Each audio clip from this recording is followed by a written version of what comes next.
Make an exciting panel of the entire convention, well, you're in the wrong place. But my name is Jonathan Tarbox. I am a manga editor. I get paid to read manga all day. Yes, not a bad job. I can't complain. Although I don't know if I can really emphasize the paid part. I am poorly paid to read manga all day, especially now that the print industry is in the toilet. But that being said, I lived in Japan for 15 years, and only recently came back about 7 years ago. And something I like to come up with interesting panels. When I sit around reading manga all day, I like to think about what does this stuff actually mean? I mean, why is it, you have certain themes in comic books and manga and science fiction and certain other themes you never hear. Nobody ever does a manga about accounting. Nobody ever does a manga about taxes. And believe me, they do manga about everything. You can find manga about mahjong. You can find manga about pachinko. And it's like this dynamic. It's like Fist of the North Star. Oh no, he's played that tile. What do we do? Bah, bah, bah. There's manga about everything. You guys may have seen some of this stuff. I don't think a lot of that. I'm sorry? Hikaru no Go. Hikaru no Go. Whoever thought you could make like this exciting, dramatic manga playing Go? I love that series. Love the game. By the way, it's a brilliant game, but I never thought you'd get a whole lot of drama out of it. Imagine like if there was an American comic book about Tom, captain of the chess team. Seriously, that's a really good. Sounds like an Archie. And Hikaru no Go is a really good series. They really managed to. I'm sorry, did somebody say something about Archie comics? Yeah, like captain of the chess team. That sounds like Archie too. Yeah, like Dilton Doyle, captain of the chess team. Somehow, but hey, they pulled it off. Anyway, I remember at one point, I'd go to other people's panels, and other people do these excellent, wonderful panels about interesting topics. And I thought, okay, I want to come up with one interesting topic, trying to figure out something. I'm going through my manga, and then all of a sudden it hit me. You're doing a sci-fi, a near-future sci-fi anime. You have to take out the far future stuff, because that's all taking place out in the space colonies, the Babylon 5 universe, near future Japanese sci-fi. Whether it's a movie, whether it's an anime, whether it's a manga, one thing you gotta have.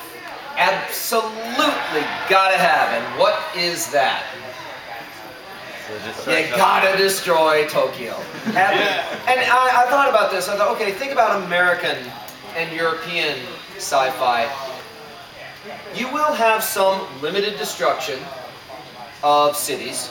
You have limited destruction of some buildings. And even in Marvel Comics, hell, when the Hulk and other superheroes get really mad, they end up trashing a lot. Does anybody remember the Marvel Comics series, Damage Control? Few people. It was sort of a comedy, because the concept was, this is the company that comes and rebuilds all the buildings that the superheroes and Dr. Doom destroy. And it was a great series, because somebody finally answered the question, look at all those buildings they destroy in New York, and yet they always seem to be built back the next day. If there was that kind of destruction that happened on even one day in a big city, they'd close down the whole superhero, supervillain thing a long time ago. Anyway, but notice nonetheless, the city never gets destroyed. It's always limited individual buildings. But when it comes to Japanese sci-fi, Tokyo gets crushed every single time. So, just take a look at my notes here. I thought, why is that? Oh, but first I love to start the panel with this. Can anybody, I know it's going to be difficult, can you think of one anime or manga in which Tokyo gets destroyed? Hard question. Well, does G Gundam count? Neo Doesn't Tokyo kind of gets destroyed. Yeah, you were there. Akira. June Megalopolis. June Megalopolis, yes. Neon Genesis.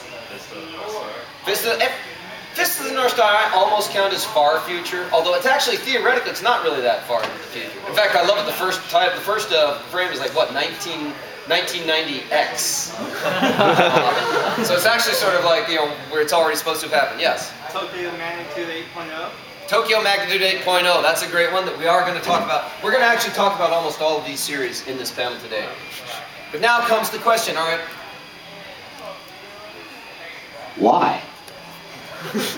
Why? Why?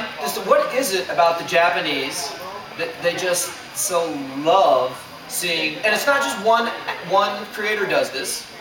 All of them do it. And anything that creators do that gets repeated means it responds with the audience. If a creator comes up with a meme, throws it up against the wall, and nobody like, why'd you do that? That just doesn't make any sense. Nobody copies it. But if you see something that's been copied over and over and over, it means the audience is also responding to it, expecting it. So there's something about Japanese media culture, they just love seeing Tokyo get destroyed. So the question is, why? Why do you think that is? Well, Tokyo is a really big, huge, important city, so it's kind of like destroying the biggest, baddest, like, member of whatever super team. Okay. In, like the Avengers. That's a good answer. What? What else? Could you speak up a little?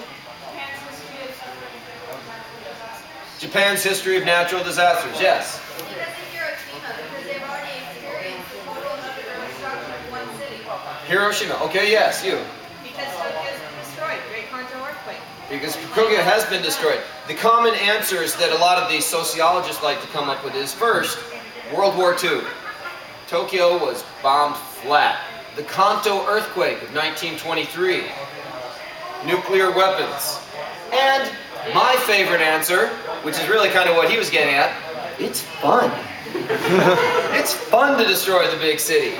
So we're going to play a little game here. There's something that is, we're going to look at first the nature of how Tokyo is represented in popular culture in Japan. And the thing that I always like to remind people of when it comes to manga and anime is that in Japan, manga and anime is not this isolated little subculture corner. In Japan, manga and anime are directly tied to major mainstream Japanese movies. It's directly tied to popular television. It's directly tied to popular culture. All the memes that are in those get moved back and forth. So let's look at first what Tokyo is, what it represents to the modern Japanese, and how it fits into modern media culture. And then we'll see, hopefully, part of why they just love bombing the hell out of it. One important element goes like this. What is Tokyo exactly? Or shall we say, how is it envisioned? We're going to play a little game now. Name that city. London. How do you know? Big Ben. Point being, you look at this picture and you know instantaneously what city this is. Because there's a great big monument that everybody who's ever seen a television or a movie program recognizes. Name the city. Paris. Eiffel Tower. Anybody has any doubt that this is Paris? No. Las Vegas. No, it might be Las Vegas. Yeah. No, if there was a great big steel pyramid behind it, then you'd know it was Las Vegas. What's this city? New York. It says New York. Are there any visual right clues? there. Yeah, it says the New Still York. Las Vegas. Could still be Las Vegas. We see these images and we instantly know where we are and what we're doing. Where's this? Washington. Washington, D.C. Now, where's Legoland. this? Is that a third Mexico city? City. Pittsburgh. This is Tokyo. Now, we're going to take one little exception that proves the rule. We're going to take out Tokyo Tower. Take out Tokyo Tower. Name a famous building in Tokyo. The one in Shibuya, that big tower with the 5. Point being, exactly, Tokyo has no major landmarks. Not like, you know, Big Ben, the Eiffel Tower, the Empire State Building. You see these buildings and you instantly know that is that city. They are world famous icons. Tokyo, other than Tokyo Tower, which can easily get mistaken for a lot of other towers worldwide, Tokyo looks like this. And if you live there, there are individual neighborhoods you get a feel for, but Tokyo is a mishmash of buildings with no standardized street. It has no major street plan, no major monuments in the city that mark the city, and yet it is the first megalopolis of the 21st century. It is the only functioning super city. And those phrases actually come from modern urban planning. They say that first there was the village, and then there was the town, and then during the Middle Ages came the rise of the city. Actually, during the Greek era came the rise of the polis. Then there was the Roman era, and there was the first urban area. In the 17th, 18th, 19th century came the rise of the modern city, and they have distinctive features that mark them separate from what came before. Now we are moving into the era of the super city, the megalopolis, and they say that the other major cities are going to turn into this, but Tokyo is currently the only one. And one of the main distinctive items that marks it as a city is precisely that there's not this one thing that marks the heart of the city. Now there are neighborhoods that mark it. The bright lights of Shibuya. Now, every anime and manga fan in the world recognizes this. Shibuya is the place where any human can become completely anonymous. No identity. You are just another piece of data in the vast matrix of the town. And this is actually, across the street from this, thank you Kyle, across the street from this is Kabukicho. Kabukicho is where Ridley Scott was walking down the street and looked at stuff that looked like this, and he thought, Blade Runner. You know, he had an idea for what he wanted to make. I want to make some movie about robots and people fighting, and he looked up and was like, this is it. Let's take a look at the history of the city. I'm not used to doing this panel, but if I wasn't here, I'd be next door. Those guys are really funny. Yeah. Old Edo. Unfortunately, they don't have pictures of Old Edo for obvious reasons. As someone well pointed out, the history of Tokyo is a history of destruction and rebirth. That's one of the reasons there's no fixed images. Most of the big landmarks we think of, particularly European cities, are things that have been there for hundreds of years. In the case of, like, say, the Colosseum, literally thousands of years. It stood there. There's a certain feeling of this will be there forever. Even more modern things like the Arc of Triumph or the Eiffel Tower is already approaching 150 years old. There's a certain feeling like these things will always be there, and that's what makes this city what it is. There is nothing in Tokyo that's always been there. And in the Edo period, from the 1600 to 1860, there was one very important characteristic of the town. The flowers of Edo. The city was made out of wood, and everybody's cooking was done by fires. Wood, fire. Does anyone else there see a structural problem? The city would characteristically burn down. They actually called this the flowers of Edo, and it was even put in, this is a famous woodblock print of the period. The town in and of itself would burn down and be rebuilt, would burn down and be rebuilt. Only thing that existed at all was the ethos of the city, but there was no structure, there was no section, there was no thing, physical thing, that defined the town. And then, after that, you come to the Great Kanto Earthquake of 1923. First, everything we're going to talk about is actual historical incidents. Then we're going to talk about artistic representations of the town. The Great Kanto Earthquake of 1923. This was actually, I think, a larger earthquake than just took place last year, and it happened right under the city.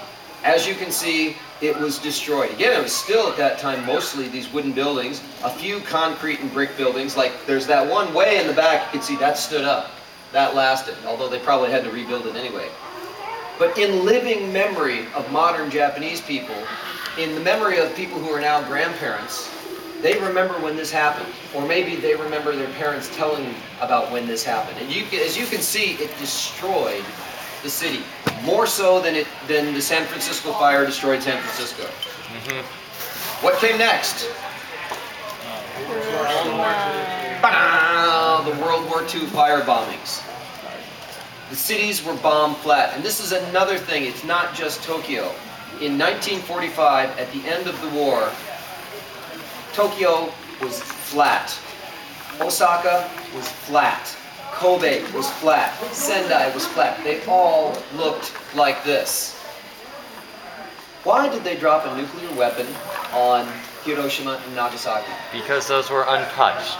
Those were the only two cities that were still relatively unscathed. If you had dropped a nuclear bomb on this, would you have really known the difference? And that was really true. Their thinking was, we want to actually see what this thing does. It was as much a test as anything else. But they needed to find some place that hadn't been bombed.